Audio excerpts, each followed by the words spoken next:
пришел, и сегодня я буду делать прикольный ролик. Ролик будет о том, я налил шарики в воду и заморозил. Я налил горячую, потому что она быстрее застывает. Вот. Сейчас я хочу это открыть. Нет, уже само открылось. Короче, вот так будет выглядеть мой шарик. Он очень прикольный. Но еще я сделаю большой. И шприц с шампунем и водой. Ну, и я сейчас попробую выбросить его.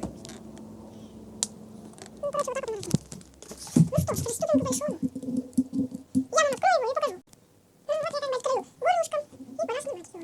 Ну вот, короче, он разорвался и это прикольно. Тут нет даже волосов.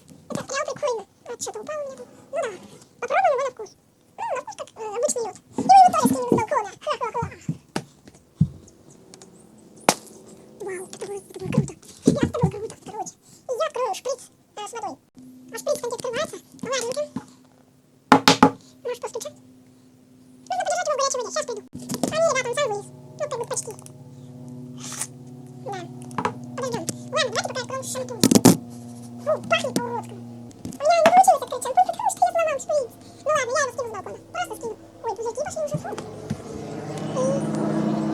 И так. Это понафиг. Ладно. Есть такая цель у нас получилась, то давайте откроем с водой. Ну, ребят, он никак не открывает. Ну, я попробую. Короче, ребят, ну, видите, такая лягушка прикольная получилась. Давайте так, если это видео набирает 7 лайков, то я делаю огромнейший шарик с водой и замораживаю его. А потом я его скину с балкона. Договорились. Очень прикольно. И так прикольно капает. И я его тоже сброшу. Ну, надо часть такая.